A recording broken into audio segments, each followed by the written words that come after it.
the insecurity was revealed in me being so hard on myself.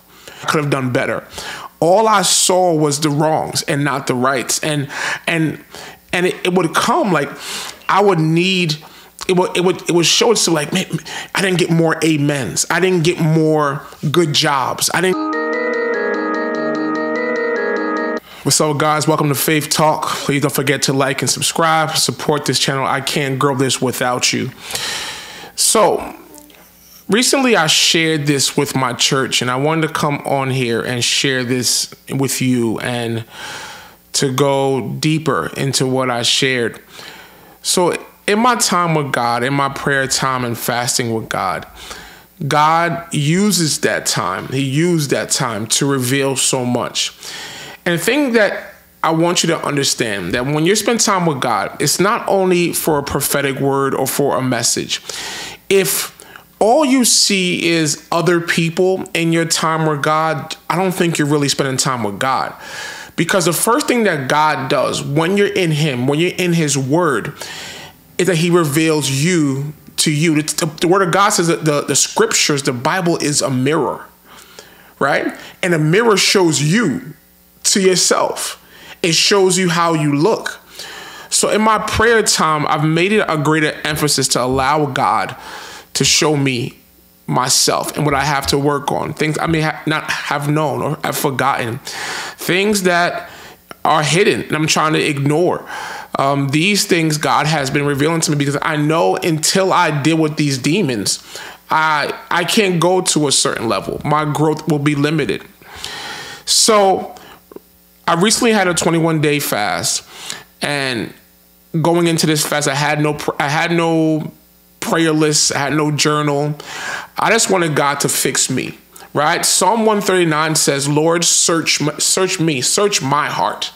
And that's the attitude I went into, because sometimes you sit here and in your prayer time, all you do is focus on other people and what God needs to do for you. But no, spend time and say, God, what do I need to do? What's wrong with me?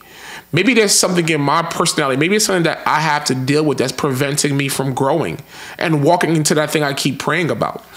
So I sat here and I fasted, and God revealed to me that I needed to deal with my insecurity.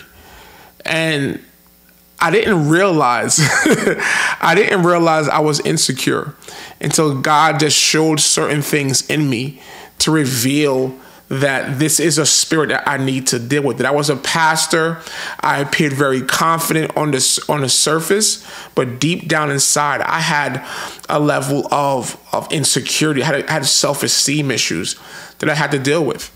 So, and it revealed to me where every Sunday I would leave church and I would just be so upset because I felt I could have done a better job. I missed this point. I didn't say hi to this person. I didn't reach out to this person. So I'm driving, leaving service, and all I'm doing is sitting in silence, going through my mind on things I didn't do well, on things that I should have improved on, things I could have done better. All I saw was the wrongs and not the rights. And it would come like I would need. It would show itself like, man, I didn't get more amens. I didn't get more good jobs. I didn't hear it from the people. So the insecurity was revealed in me being so hard on myself. And sometimes when we're just so difficult on ourselves, it's rooted in a level of a lack of identity, a lack of a low self-esteem, and a level of insecurity. Because what happens is the reason why you're so hard on yourself is because you're not getting the results or the feedback that you expected. So because you're not getting amens, because folks are not quoting you, or whatever that may look like, the results that you want, the feedback that you want, if you're not getting it, it causes you to beat yourself up. And then this allows us to get a sense of pride, because you're going to say, what do I need to do to get my intended result? What do I need to say? What do I need to dress like? What do I need to look like in order for me to get that result? So I found myself sitting here just beating myself up after every service because I didn't get the feedback or the results that I wanted. That God may have moved mightily, but because of one person, because of a lack of response, I thought, man, I didn't do well. Right? And then the dangerous part about it, on the other hand, is that when you're battling this, when you get that feedback, it causes pride to come in your heart. Look what I did. Okay, this is good right now. So, and not only that, not only do you get pride because you sit here and you constantly look back at yourself and you feel good when you get that feedback and that result, then you try to compromise. Because instead of seeking God, you find sermons, you find services, you find ministry, you find being a dad, being a wife. You find that as a formula or an algorithm. Well, if I do this again, I will get this result. If I just say the same words, I will do this result. Or watch this. If I do what he does, I will get his results.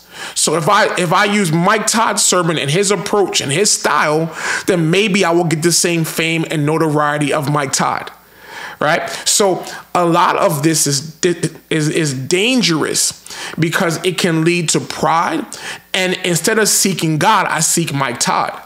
Instead of seeking God and what God wants to do, it causes me to find a formula to get the result that I wanted. And we have to understand seeking God and doing the will of God is not always a place of popularity. As a matter of fact, normally where God takes you is an unpopular place.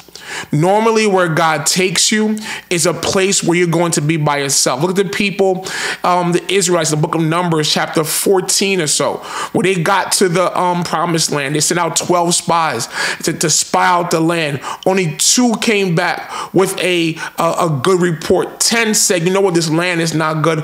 We look like grasshoppers compared to them. So that the popular vote, the loudest voice was saying to stay back. But God's voice, though they had 2 supporting, was saying to go forward. And the people ultimately led to doing what the popular vote said, right? And that caused God to be frustrated and disappointed in them. So instead of seeking God and saying, God, what do you want me to do? You seek an algorithm. You seek a process. Well, this worked last Sunday, I'm gonna do this again. This works at the church down the block. Let me try the same thing. But God is calling everyone to do something unique. So what God's calling Pastor Mike Todd to do may not cause me to do it. And you know what happens that I found? That if you mimic someone's process, you may get different outcomes. Right? You may sit here and try to do what someone else does, but in this very same way, but the results may not be the same because that's not what God has called you to do. That's not where God has called you to do. So it leads to a level of not seeking God, also a level of compromise, because then you won't preach on certain topics because you want that feedback. You don't want folks to leave. You want a packed church. You want the amens. And when so you do whatever it takes to get that type of result. So that spirit became very dangerous. Like I felt like, I was compromising. I felt that I was silent in certain situations that I shouldn't have been silent because I just wanted the optics. I just wanted the approval. I just wanted the people. And I was just so hard on myself. And a lot of us, we are constantly beating ourselves up. And you think it's a noble thing, but it's actually a demonic thing. It's something that the enemy is sending you to cause you to be so frustrated with the process that you begin to take matters into your own hands. You begin to say, you know what, I'm not going to wait for God anymore. I'm going to just go on YouTube and watch someone else's service and watch someone else's podcast or follow someone else's path, someone else's marriage, and do the same exact thing. But what is God calling you to do? Because we teach that God's grace is only found in what he has called you to do. So stay in your lane. Stay in where he has asked you to be. Stay in the very place that God has called you to be. Not everybody else. Where has God called you to be? It may be lonely. It may be a difficult road. It may be an unpopular path, but you have to do what God has called you to do. That's where you'll find his grace, his strength, his power, his provision, and what God has called you to do. So I sat here and I'm like, during this moment of fasting recently, God revealed to me that I'm insecure. And it's rooted in a lack of identity and not knowing, not saying not knowing who I am, but it's rooted in not knowing whose I am. And that my identity is not tied to what people say. My identity is tied to God. My identity is not tied to likes or amens. My identity is tied in God. So I sat here and just had to uproot it and to uproot all that insecurity and plant myself in God's identity. The way to battle insecurity is to realize that you belong to God and nothing you do affects your identity. It's not dependent on who likes you or supports you. It's found in God, and God is the same yesterday, today, and forever. And God knows our shortcomings, right? And when he called Moses, Moses was like, God, why do you call me? I stutter. Use Aaron. God said, I know you stutter, but I still called you. So this insecurity, and it's easy to blame my upbringing. And as I sit here, I don't know where, I can't sit there and blame maybe I could blame my upbringing, because growing up in my household, there weren't that many pats on the back and that many good jobs, son. If you do well in school, you do what you're expected to do. If you serve God, that's what I brought you to church. You're supposed to serve God. I think it's after I became older, my dad, I became a dad and became a pastor. It's as my dad and I became older, I started to see like, my dad's proud of me, right? And growing up, I didn't feel it. And I'm not throwing shade on my dad. My parents were amazing, and I'm not throwing dirt on their names at all. It was more something in me where I needed to hear it, right? It's not about not knowing it. It's needing to hear it. I need to hear a good job. I needed to hear well done, right? And I think a lot of times that when you don't get that, it causes you to be hurt, go the extra mile. And back to what I said earlier, it causes you to undervalue what you did. So for example, let's use the school. I may get an A+, but because my dad didn't say good job, son, and my mom didn't say great job, son, I wouldn't value my A+. I'll minimize it. Now fast forward 30 years later, I'm a pastor. If I don't get the good job or the amens or the this and that or the mega church, it would undervalue what God is doing in our midst right now. So I think a lot of it is being able to be focused on God and to trust God, and being able to keep your eyes on him and saying, you know what, I don't need approval of man. Or I need approval from God. And the reason why I sought that approval and those results is because of an insecurity that was ingrained in me. I never realized that. Like I was pastoring, I was ministering and preaching with a level of insecurity. Like I mean, one person said, Pastor, how are you so confident? Despite not getting any amens, you still just preaching what God's telling you to preach. I said, I don't know. And then that to me to me, it didn't matter. Like I appeared confident on the exterior, but deep down inside, I was like, yo, this is tough. So yeah, I mean, I thank God for setting me free. I thank God for revealing this to me and showing this to me. But I also thank God not only for revealing it to me, but giving me the grace and a game plan to set me free. Now my identity is not rooted in amen. I don't need any amen. I don't need any approval. I don't need a packed church. I'm not going to compromise. I'm not going to bite my tongue. I'm not going to be silent. I'm going to do and say whatever God has called me to do, popular or unpopular. I think that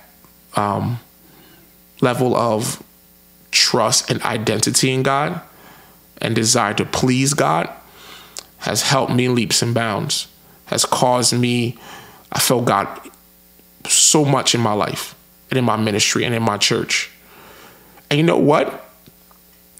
And you know, over the past few weeks of just being unapologetic, doing what God's called me to do, and working on this low self-esteem, and by all means, it creeps in every now and then. I'm not saying I'm fully free and I'm just like uber confident. It creeps in every now and then, and you worry and you beat yourself up and you blame yourself for everything. It still happens, but I am not where I used to be. And I think, you know, the one thing that it allows me to do, and the funny thing about it, that God has been blessing us, that me not caring and doing what God has called me to do has caused the church and caused myself to be blessed. And that feeling of you doing the will of God cannot compare to any amount of amens or likes or followers or support. So you know, I wanted to share this with you, and because I know there's some people who are going through this and you don't even realize it. And God loves you so much to cause you to watch this video and to find a way to get rid of this and to grow from this. So I pray it blesses you. I pray that you see God and you hear God more in your life. And this spirit of insecurity, the spirit of low self-esteem, won't have power over you anymore. But thank you for listening. Meet me in the comments. Tell me what you think. I love you guys. God bless you guys. Peace.